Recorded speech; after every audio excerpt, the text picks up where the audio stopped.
the counter, you know, in the pet store and stuff, you need to make sure that those are adequate calories. I don't feed senior diets because a lot of them are calorie restricted. We also need to make sure they're protein replete. That is, they have enough protein for these cats. Because a lot of things happen when you get older. One of the things that happens is you don't digest things as well as you used to. So fat and protein don't get digested as effectively or efficiently. So we have to keep those protein levels up. We also have, they have to be available protein. That is, these cats have to be able to digest this protein, turn it into amino acids effectively at a time when they're not doing that as efficiently as they used to. So what we need to do is think about how we feed our cats and evaluate them. And one of the things that I'm working on and trying to get more and more people to pay attention to is what we call lean body condition. A lot of these cats are fat, but they're losing muscle. So they have that nice big fat pad, but when you run your fingers over the top of their back, you can feel little bullets. Right? So that's a loss of lean body condition. So that's a cat that doesn't have its body distribution the way it should be. So the other thing that happens too is that they don't drink water adequately anymore. So we need to make sure they have multiple places to drink. So that and interestingly, cats will drink more when that water is a ways away from the food bowl. So you want to move that water away from the food bowl. Here's the theory, whether it's true or not, we have no way of knowing. Cats are hunters, and they will, when they're hungry, they will consume prey at the place where they killed it. And so any water in the vicinity of that kill will be contaminated. That's the theory. Whether that's true or not, I don't know, but I do know that if my water is available in multiple places away from the food, my cats drink more. So it's just another thing to think about. Well, let's change again. If I change, it's by her water, and she drinks lots of water. But if I move the food away, she won't eat. It's the change thing. It really is. Now the other thing is that one of my younger cats likes to eat at the top of his cat tree. When he gets a little bit older, we're not going to be doing that anymore. We're going to move the food bowl to someplace that's much more accessible. The reason I do that partly is because I have a dog who would happily eat all the cat food. So, but you know, I have to think about that. That food's going to have to be in a place where they can actually just walk up to get something to eat, right? Because the pain of arthritis can be considerable. What's LBC? Lean body condition. We're going to talk about that. Oh, okay. This is Princess. She was 21 when she passed away. She was a purebred Abyssinian, and she had not an ounce of fat left on her when she passed away. Because this was at a time when I wasn't paying attention to it to the same degree I did a long time, have been for the last decade. It's really important for us to consider that. And when she came to the hospital, she would come in that carrier, and she loved her carrier so much that we put the carrier right in the enclosure with her, with something that smelled like her owner. So when you think about moving cats, taking your cats anywhere, make sure you put something in the carrier that smells of home. It's important to do that, to make sure that they have a little bit of comfort that way. This is what's called muscle condition scoring, and it's going to be difficult to. The pictures aren't as good as I would like them to be, but when we talk about lean body condition, we're talking about muscle. So when you touch your cats, make sure that you're not feeling any of those pebbles on the top of the back. Run your hands along their back legs. These are big strap muscles on a cat for jumping. And if you can feel the bone, this cat's not getting enough protein. And then run your fingers along the scapula. The scapula on the cat is a huge, huge bone. Unlike us, we only have this little business. You know. They have a big one, and that's also for motion and running. If you can feel that central bone, the cat's not getting enough protein. Whether it's getting enough protein in its food, it might not be digesting it. So it may not be as available protein as they need. So that's the kind of stuff, and they can have that big fat pad anyway.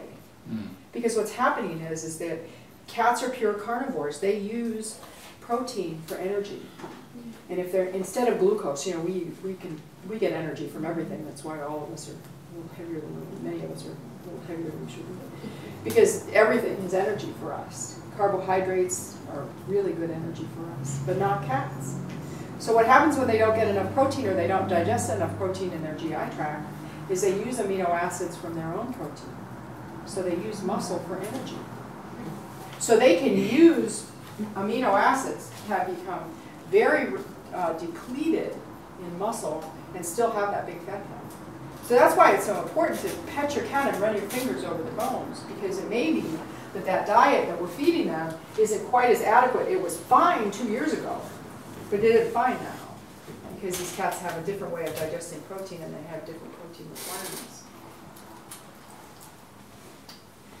So we need to read labels. A senior cat diet should be 50 to 60% protein. Now, there is a resource that is very helpful. It's called binkiespage.tripod.com. And it is a page that it's a crowdsourced page, and it's people who have over time submitted protein and calorie composition of all kinds of different over-the-counter and prescription diets.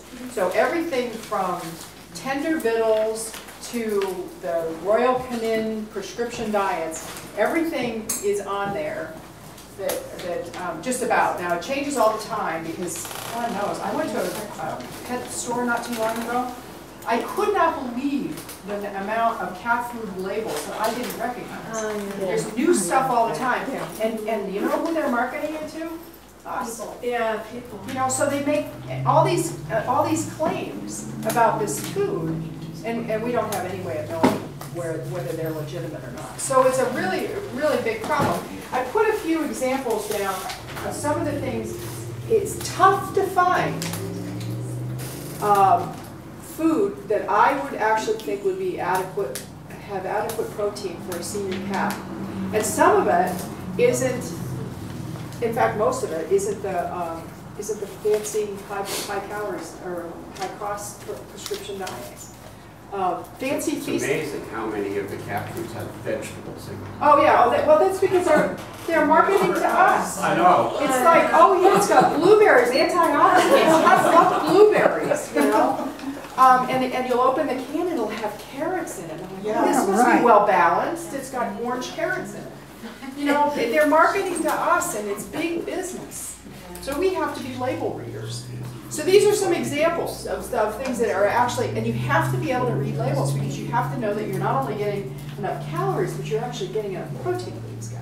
And these are just some examples. Go to binkiespage.com and you'll find some really good ideas on how to feed cats. Okay, binkiespage.tripod.com. Yeah, if you go to binkiespage.com, you'll get there because it'll Okay. And is adding real meat and fish, like real chicken and... if they like it, yeah. You know, cats are really funny about food. I know. They're very texture driven as much as they are taste. And odor is also, you know, aroma is hugely important. So the texture part of it can be really a problem. That's why I don't tell people that it's a good idea for them to home cook for their cats. Because unless you get the texture exactly right, it doesn't matter that it's, you know, you use a board certified veterinary nutritionist to help you put together the diet. If they won't eat it, it doesn't make any difference. But if they do eat But if they do eat it, it's great. Yeah, I encourage people to feed, you know, stuff that it doesn't have barbecue sauce all over it. Yeah. But, you know, roast chicken and some cats really like meat. We had a steak, shrimp and salmon. All of those pure, highly digestible protein sources are really great. There's some actually cat treats now that my cats absolutely adore, and what they are is dried chicken. That's all it is dried chicken. And there's also one that's dried salmon. So what's the name of that one?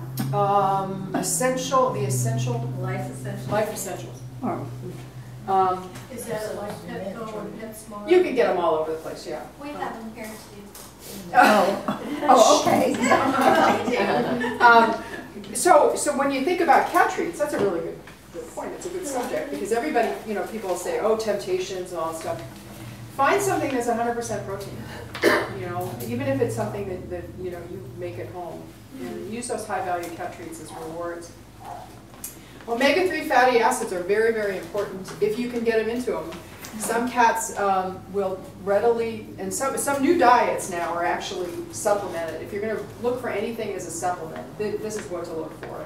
That's omega-3 fatty acids. Cats benefit greatly by those the same way that we do. However, these are pure carnivores. We can use flax oil as a source of omega-3 fatty acids. Cats can't.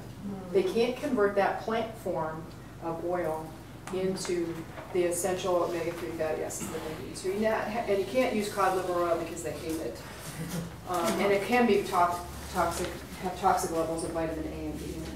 So, but if you can do any supplementing at all for a senior cat, that's what to do.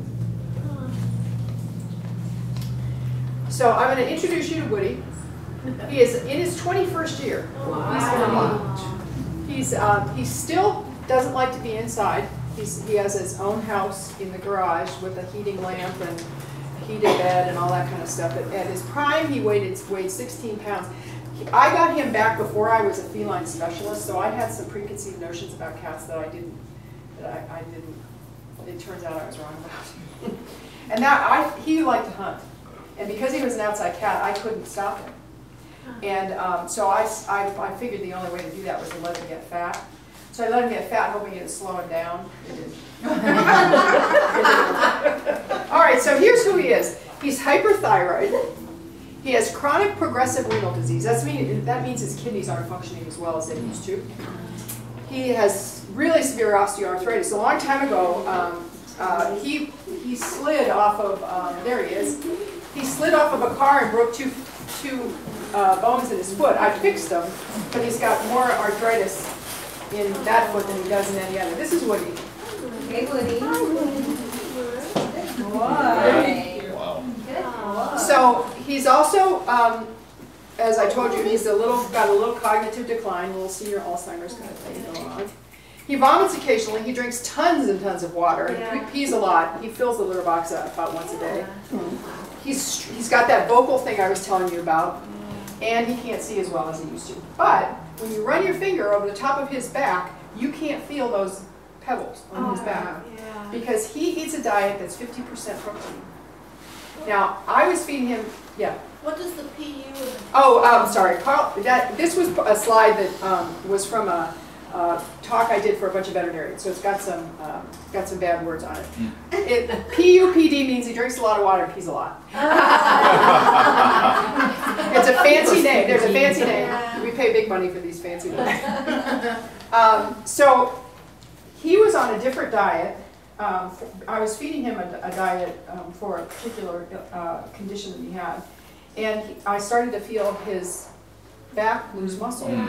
So I switched him to a different 50% protein diet. He gained just under a whole pound, and he put it all back on in muscle. Now you can see he's got that clingy thing down there. He's still got a big fat pad down there, but he was becoming depleted in muscle. So what do you feed him? Well, I feed him what I get because I have it that's easily accessible to me, and that's Purina DM, which is a prescription diet that's 50% protein. There are very few dry diets that are 50% protein. There are a couple over-the-counter ones. You need to look for them. Canned food would be, I would much rather feed him an all canned food diet, but he doesn't keep the weight on. He doesn't like it as well.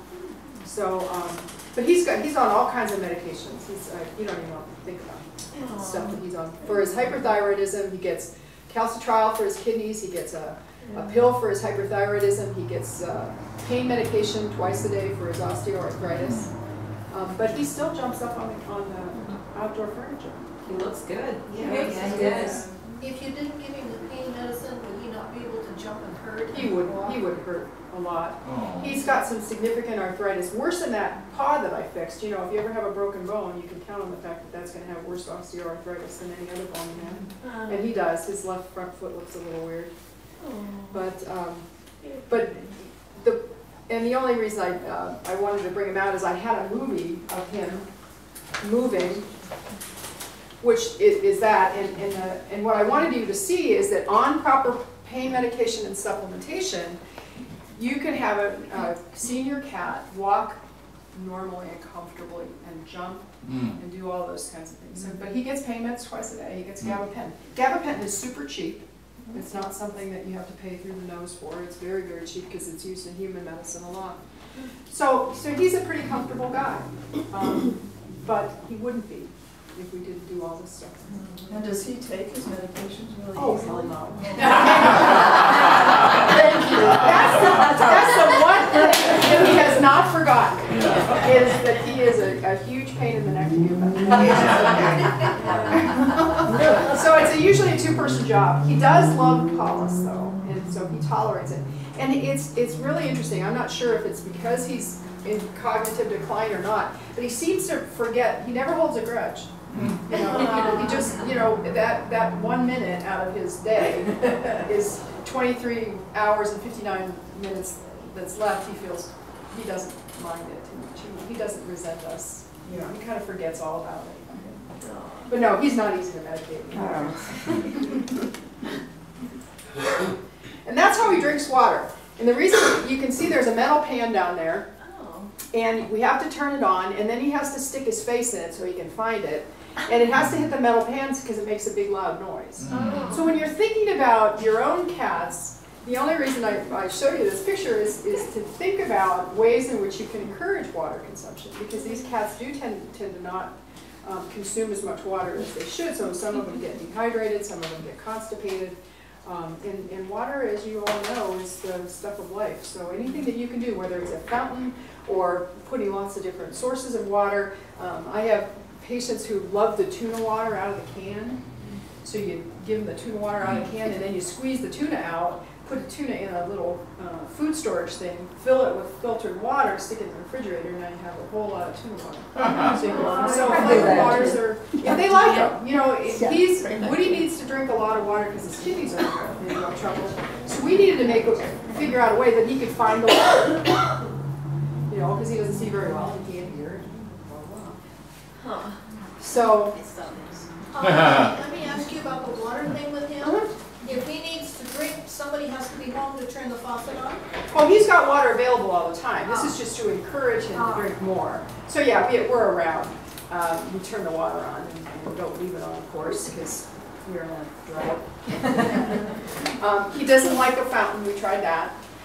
Paulus even made a really loud fountain out of some downspouts so that it made a huge noise. He didn't like that either. This is what he likes. So, but he's always got water available. It's just a matter of getting him to drink as much as he can. So, so he's not unusual anymore. When I first started practice a couple decades ago, seeing a 20-year-old cat was outrageous. I mean, it was like, it was a myth. It was a mythological thing. You know, nobody knew a 20-year-old cat. Now we have lots of them in the practice, and I have done surgeries on several of them. So they have reason to think that we need to make some adjustments to how we think about these guys. Any questions, anybody? Can you use peppermint to identify locations of certain things for a cat that's visually impaired? I'd use catnip. Catnip. Yeah, peppermint doesn't seem to be a real desirable. Catnip's in the peppermint family, or spearmint family. I can't remember which. But I think I'd use catnip. Yeah.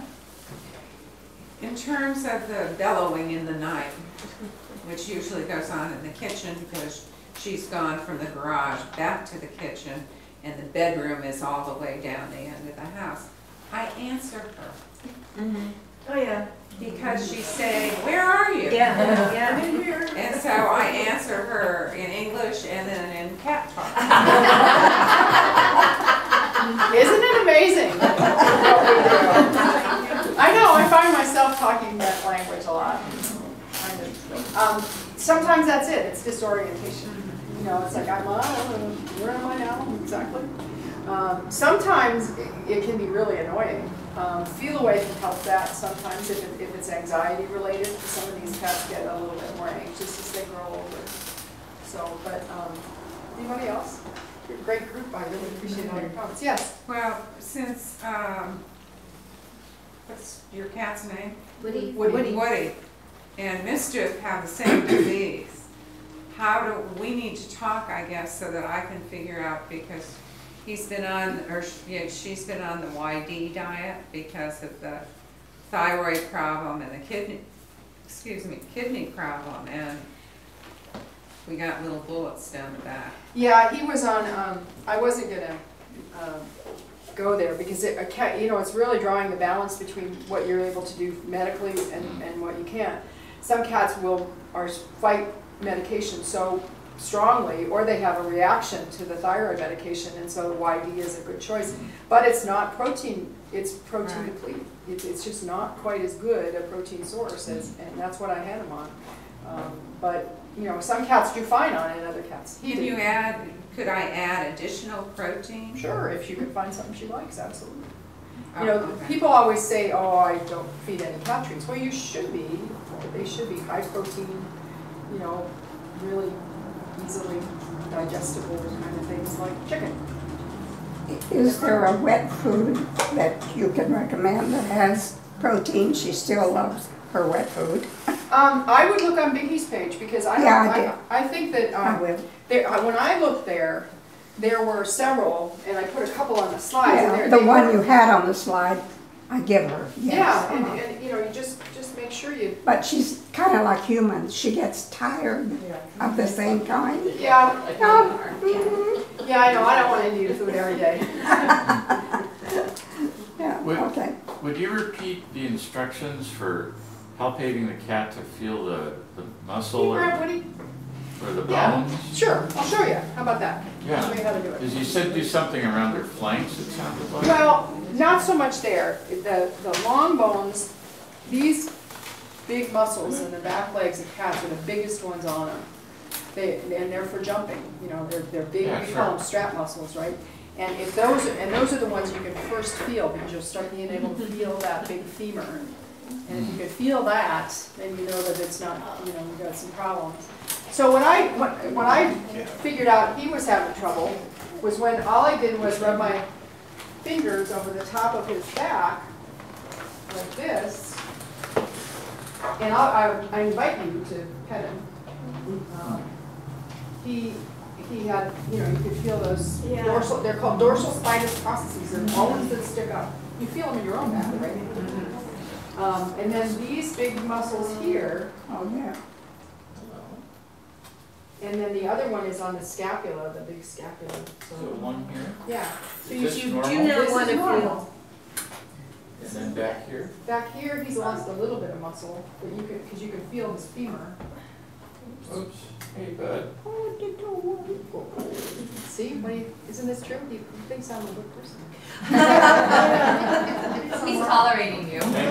Thank you. So that the first clue you're going to get is those bumps on the top of that. Is there any way to recover from that? He did. He did. So he did, so he had. He had them. So virtually Biddy could probably overcome a little of those risks. Oh yeah. He did.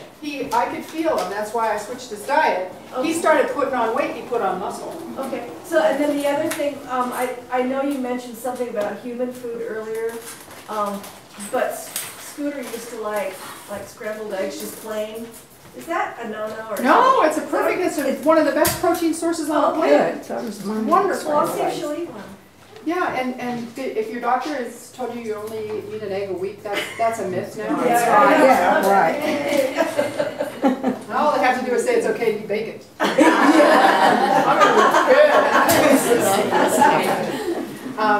You guys have been a wonderful audience. Thank you so much for taking time out of your day, your weekend, to come here and talk about cats. Thank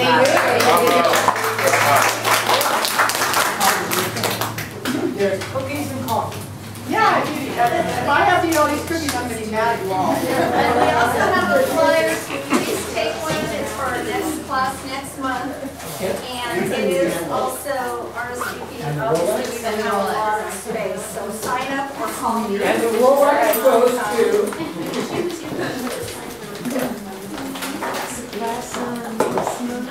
Would you be willing? So sign.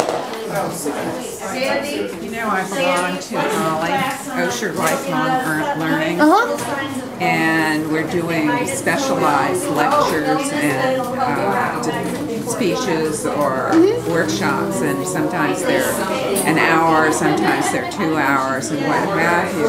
Would you be interested in talking with me further to do, because this is the kind of thing where if we could pair you with a vet who specializes in dogs, because we've covered both bases, all of the membership is 55 and older, and they all have older cats. And I don't know any of them that have dogs, because I'm a cat person. Well, there are more companion animal cats and dogs in this country now. This is the pet of choice these days. Well, yeah. Because everybody's, you know. I don't want to walk outside with a bag. I know, I hate doing that. Yeah, I'd be happy to. I'd love to, actually. Okay. I'd love to. That'd be great, because I think that, again, there's so much information here, and it put together like this, it just is illuminating. And it would be really terrific. I'd love to. Okay. Yeah, great. I'd absolutely love to. Sorry, doctor. Yeah, oops, sorry. Like some of these treats. I'll get back in touch with you. Yeah, absolutely. Call Sandy and we'll get together. There are other topics too. I mean, you know, I have a whole talk on nutrition. I have another talk on subtle signs of illness that we're going to do next month. First aid. Okay. So we want to schedule coffee sometime, or Absolutely. Yes. okay. So I'll call.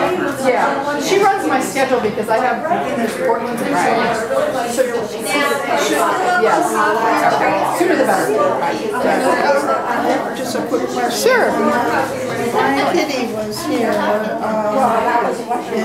we found out that she had compromised kidneys. I was under the understanding that she wasn't supposed to have so much protein. It all depends on the cat.